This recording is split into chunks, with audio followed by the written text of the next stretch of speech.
서쪽에서는 모두 부부가고요. 그 남쪽에서 제가 소개해 드릴게요.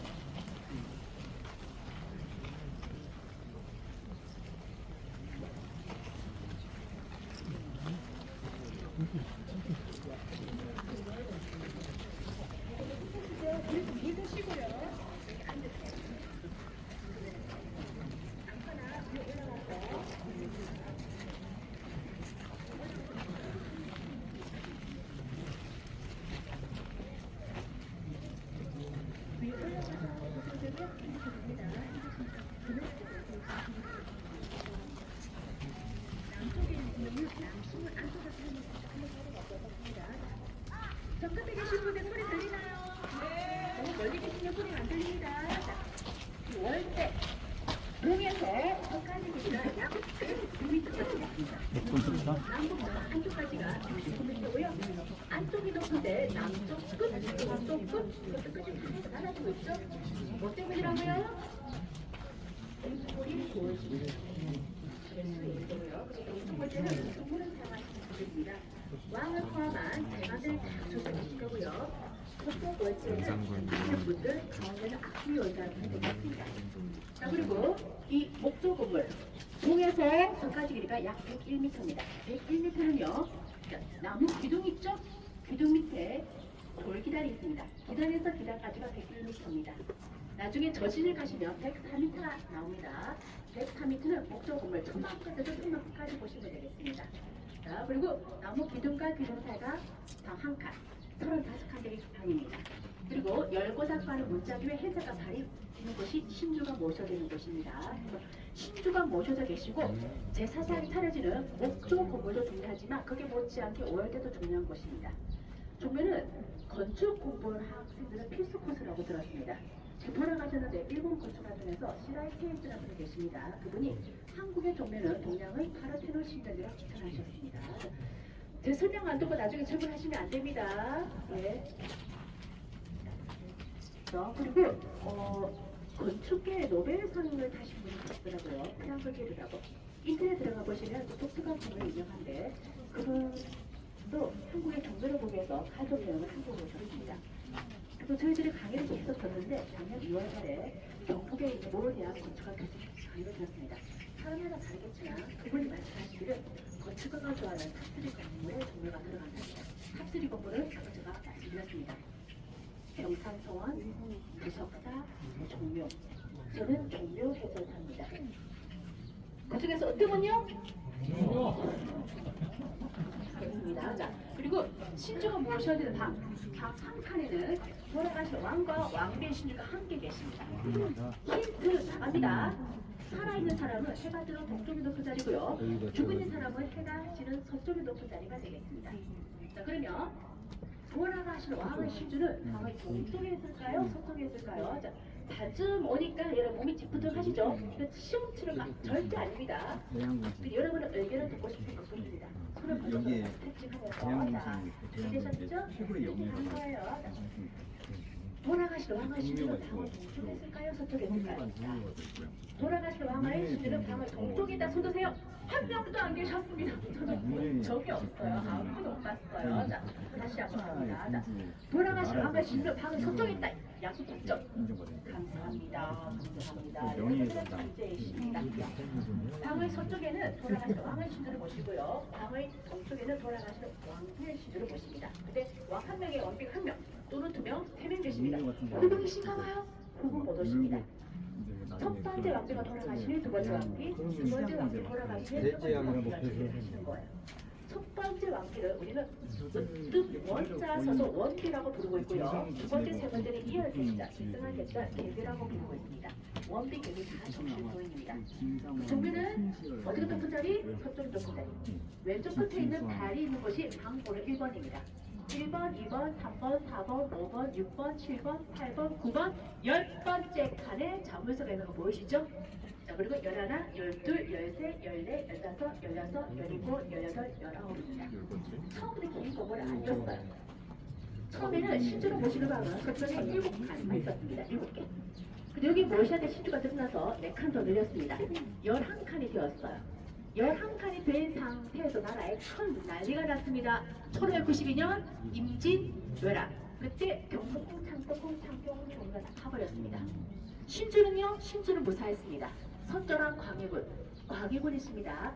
몽진, 먼지를 뒤집어쓰고 피난 가실 때 신주를 모시고 갔다가 돌아오셔가지고 옆에 있는 창덕궁보다 종묘를 먼저 지었어요.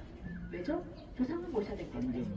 자, 그래서 자물쇠가 오른쪽 한 칸까지가 지금보다 약 300년 전 1608년 광해군 때 왕궁이었습니다. 그리고 12, 13, 14, 15 약 4칸이 약 300년 전 1726년. 자, 그리고 16, 17, 18, 19, 약 200년 전이죠. 1836년 헌종 때 왕궁이었습니다. 400년 전, 300년 전, 200년 전 건물입니다. 서쪽에서 건물이 동쪽으로 늘어났어요. 그래서 남신문, 동문, 동쪽에 또 부엌, 몸과 마음을 깨끗하게 채우고 나중까지 상대적 전시실이 100년 만에 다 옮겨지는 겁니다. 자, 그리고 첫 번째 방에는 조선을 부국하신 태조 이성계 계십니다. 근데 두 번째 방에는 두 번째 님 아니셔요? 세 번째 님이신 태종 계십니다. 세 번째 방에는 한글 만드신 네 번째 님이신 세종. 네 번째 방에는 일곱 번째 세종, 다섯 번째 방에는 아홉 번째 성종, 그리고 13번째 방에는 22대 정종, 그리고 마지막 19번째 방에는 27대 순종이 계십니다. 순서는 순서인데 중간중간에 안 계시죠? 안 계신 분은 오늘 마지막 코스인 영릉전에 계십니다. 조선은 27대 왕이 계십니다. 두 분이 종묘에 안 계셔요. 눈치채셨죠? 10번째 연산군, 15번째 광해군 두 분은 폐위되셨기 때문에 정선에서도 영령전을 볼 수가 없습니다. 자, 그러면 정선과 영령전의 차이점이 뭐예요? 라는 질문이 돌아오는데요. 오늘 마지막 곳은 영령전.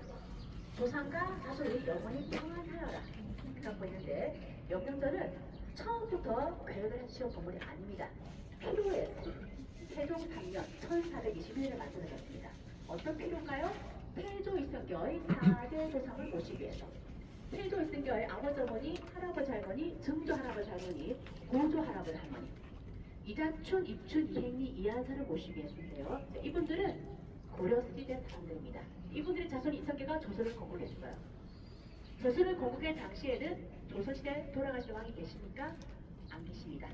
이 네 분이 처음에 종묘 정전을 모셨었던 거예요. 이분들은 조선의 왕이 아닙니다. 조선의 왕이 계속 오시니까 이분들 계실 수가 없겠죠? 이분들을 모시기 위해서 영령들이 만들어진 거예요. 지금 현재는 이분들 외에도 돌아가신 후에 왕이 되신 추조랑이 계십니다. 예를 들면 내가 왕이에요. 나의 친아버지는 왕 세자로 돌아가시거나 이러저러한 이유로 왕이 못 되셔서 빨리 돌아가셨어요. 내가 왕이 된 후에 왕이 아니었던 아버지를 왕이 올려드렸습니다. 추조했습니다. 그리고 조선시대 왕이었어요. 근데 재위가 짧으신 분들, 재위가 짧으니까 법정을 세울 시간이 없었습니다.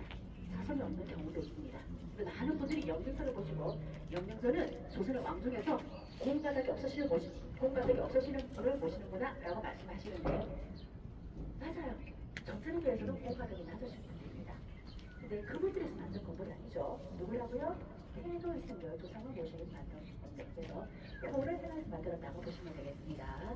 자, 그리고 지금 모든 곳은 위에 올라갈 거예요. 한여름에는 위에 올라갈 수가 없어요. 굉장히 뜨겁거든요. 지금도 다시 뜨거운데 모처럼 기다렸던 정정 방문이 좀 올라가는 거예요. 그래서 여러분 아들이 제 우선입니다. 뭐를까?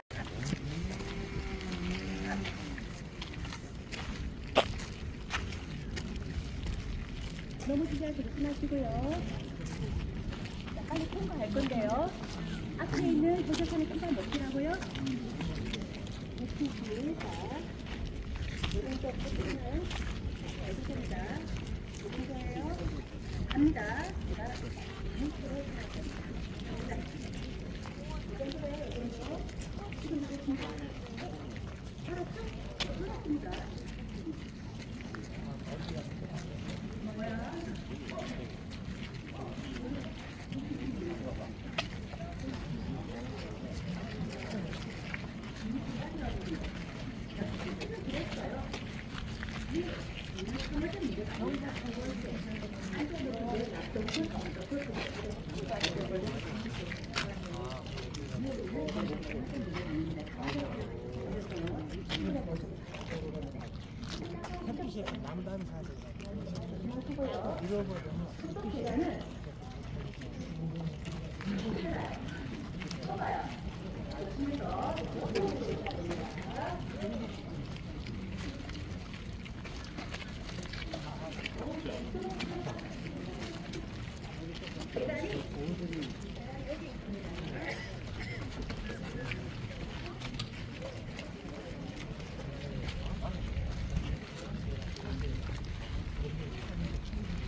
학교요 조수라도 고수 요거입니다.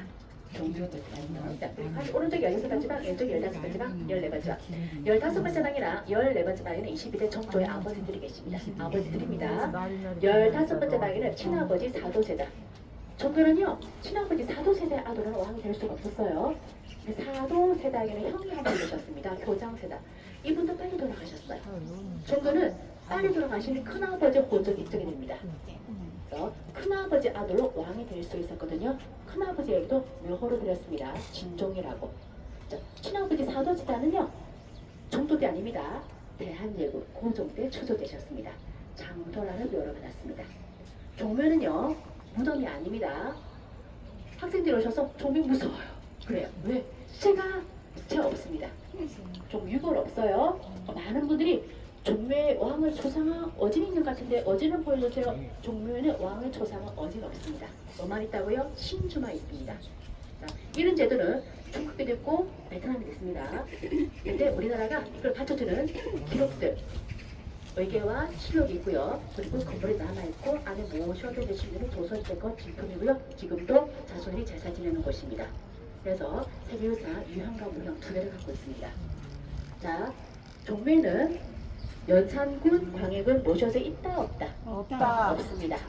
종묘는 단종 모셔져 있다 없다? 있다. 있습니다. 종묘는 사도세다 모셔져 있다 없다? 있습니다. 자, 그리고 종묘의 가치는 신주가 있음으로써 종묘 처음 오셔가지고 모르는 부분이 많으셨죠? 까보니까 굉장히 다른 면모가 보입니다. 자, 종묘 제사는요, 슬픈 날이 아닙니다. 기쁜 날 길례입니다. 그래서 종묘 때 입는 왕의 제복, 면복은 왕의 결혼식이나 그리고 즉위식 때 보시면 오시면 되겠습니다. 그리고 지금은 나지 않겠지만 조선제를 밤중에 축시했습니다. 새벽 1시 15분부터 밤새. 그래서 종묘 제사는 길례이고 슬픈 날이 아니고 유고롭고 왕을 조상한 어진 없습니다. 그리고 뭐만 있다고요? 신주가 있는 곳입니다. 그래서 이 자랑스러운 종묘, 이 가치가 있는 종묘를 여러분들 알리고 싶고 알아주셨으면 하는 마음에서 평일은 시간제 관람입니다. 자, 토요일은 공휴일은 잘 날인데 설명 들으셔도 되고 안 들으셔도 되는 날입니다.